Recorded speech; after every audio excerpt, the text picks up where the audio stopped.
Hello, welcome to AutoGuide Math class, a platform where you get a real-time solution to IGCSE, additional mathematics, or mathematics past question in a clear and simple terms. In our previous video, I solved question number 6a, which is this question number 6a. I started with where to find the curve. The curve has equation of this function, which is we can call it chain rule or component function or functional function, and we require to show that we've shown this one in our previous video, and the B part of that question is to show that the curve has a stationary point where s is equal to -1, s is equal to 0, and s is equal to 1. At the stationary point, a lot happens at the stationary point. A stationary point is described as a flattening point. The flattening point where decision can be taken, either a turning point or a point of inflection. So it is a point where you can have a turning point of this form. Let's say you have a turning point of this form, which we can call the maximum, or a turning point of this form, which you can call the minimum, or a point where we have a point of inflection, or like this. Alright, so at the point of a turning point, the gradient of the curve at this point move from the positive to negative. So we have negative here, we have positive here. So when the gradient move from positive to negative, we said it's at what? It's at maximum. It's at maximum point. When the gradient move from negative to positive, which is a negative to positive, we said it's at the minimum point. That's at the minimum. That's a minimum. But when the gradients move from, when the gradients or the value of s of gradients x there, which is at negative, from negative to negative, or from positive to another positive. So this is what we call point of inflection. So that's a point of inflection. Inflection point. So point of inflection will take place at this point where you have this from positive to positive, sorry, negative to negative, then positive to positive. But we have turning point here where you can have maximum or minimum. So that's what happened at the stationary point. So at the stationary point, we say that the dy dx, the dy dx, which we're given up here, we found up to be 16x x squared minus 1 raised to the power of 3 over s squared plus 1 raised to the power of 5 will be equals to 0. So at the stationary point, the gradient, which is the dy dx, will always be equals to 0. And when I equate this one to 0, it implies that this, if you cross multiply, it implies that only 16x into bracket of s squared minus 1 raised to the power 3 will be equals to 0.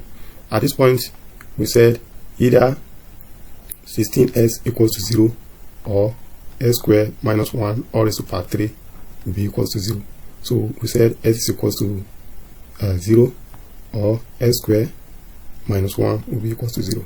So either s is equals to 0, or when I expand this one, s minus 1, that's different of t square, will be equals to 0. So by so doing, we conclude that now x will be equals to 0, then s will be equals to 1, and s is also equals to minus 1, which is what has been given at the top here. Or another way to do it is that when you substitute the value of x that is given here, put it each of them here, you always get 0. So this is how to show that the stationary point, the value of s at the stationary point are this, and that's just one mark. You don't need to waste time on that, just to equate it to 0 and show that this one, they are actually the value that were given. So the B2 is use the first derivative test to determine which two stationary points have the same nature and state whether they are maximum or minimum point. Alright, at the stationary point, at the same stationary point, we said earlier on at the top here that we can have a turning point or point of inflection. So we're to show that and at the turning point we can have maximum or minimum, and we want to show how the nature of the value that's given here, which one that we show will give us maximum and which one that will give us minimum. So in that case, I can draw some line,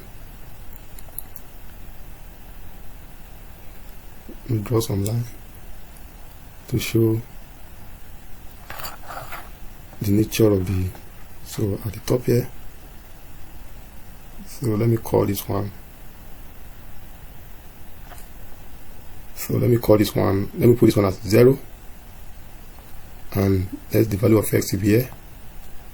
Then here is what I want to test for, the y dx, and I have a region, a region to test for here, and those region will be when x is less than that 0 but greater than -1. This is when x is less than 0, is greater than 0 but less than 1. So let's see what happened here. So if I remember the value of the y dx here, up here, so if I substitute x, if I pick a number here or a number within this range of number, let's for example I pick -1/2. -1/2 is a number that can fall within this range, and I put it here.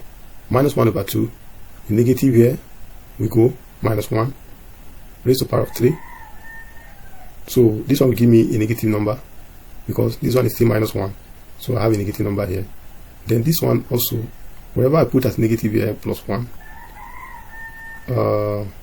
square, then +1, if I put it square raised to the power of 5 to show me a negative value. So when I divide it from here, I have a positive. So this one will show me positive number. If I put 0 at this point, this one automatically becomes 0. Just substitute 0 at this. So the 0 square gives 0 -1, that's -1 3 times this one will be 0. Then this one is 0 square plus this. All this 0 divided by any number will be 0. Then here x is greater than 0, x is less than. So let's take half here, 1/2. If I put 1/2 at this and subtract 1/2 square, that's 1/4. It's a very less number. I have a negative here. Negative raised to the power of 3 will still give me a negative number times positive. It's going to give me a positive number. Then whatever I do here, this one is going to be positive, this one is going to be positive, +1 raised to the power of 5 will be positive, but negative divided by positive, this one will give me negative. It's just to test for what happened at those regions. Then let's go to the next range of value. Another range of value, let me close.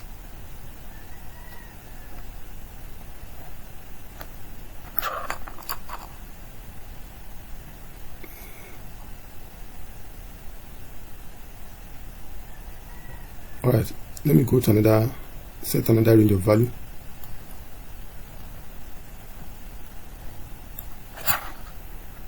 Okay.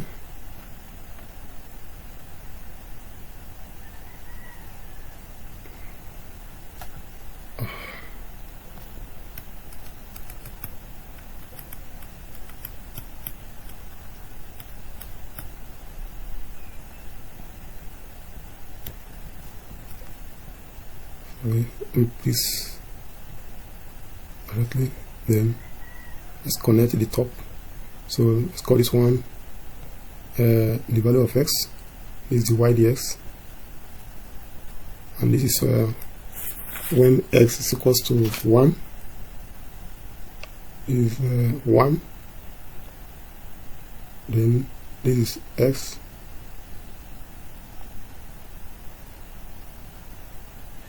greater than 0, less than 1 as it is here. Then we have 1, then we have x greater than 1. So what happened to the value of x? If I have the a value here, what I have here, it means this one, what's happening here will also happen here, since it's the same function that we are testing. So this one will still be negative. So if I test for 1, put 1 at that, just put 1 here, 1 square.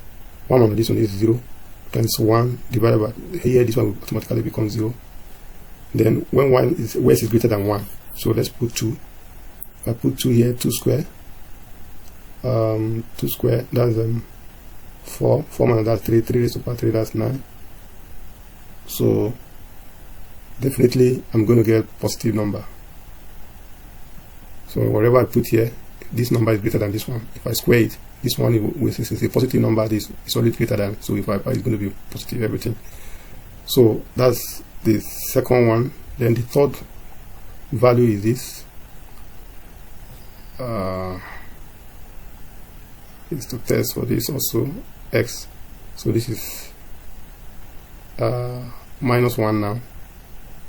So and the range, we're going to test x less than -1, and we test when s is greater than -1 but less than 0. So if I find the dy dx and the dy dx, and I substitute at the top here of the function that's given to us, so I'll find that if I put when s is less than -1, s is less than -1, that's less than -1, I can put -2, that's -2 here. If I put -2 square to give me positive -1, then the positive will reduce that, so still this one will give me positive, so still be -1, -2 times this, and so up here the numerator will be negative, then the denominator s square, that's positive. So at the end of the day, since the numerator is negative and the denominator is positive, I'm going to get a negative number. So if I also substitute -1 directly, we'll put -1 here, -1 square should give me positive -1. This one will give me 0 directly. It is -1 square that will give me 1. -1, that's 0. Times -1, everything 0 over anything, everything here will be 0. So you do it quickly. So now if I choose a value between s greater than -1, s less than 0, so I have, let's say, -half. So if I put -half in this is just like coming back to this place, what I did here. Look at it, s greater than -1, s less than 0, that's exactly what happened here. So here will be positive. So at this point, since the value of x at this, when the test of x at this gradient of at the turning point, since I move from positive to negative, here I experience maximum, right? So since I move from negative, the gradient move from negative to positive, there I experience minimum. And the last one, since the gradient move from negative to positive, there is still minimum. Now it shows that equation is require which value of x. So you use the first derivative test to determine which two stationary points have the same nature and state whether they are maximum or minimum, right? The one that have the same nature now is when x is equals to 1 and when s is equals to so those two stationary points is when x is equals to 1 and or -1. So this one that have the same nature of stationary point, because they are the point where you have the minimum, experience minimum, and you also experience minimum at this top point, and at the last one you experience the maximum point.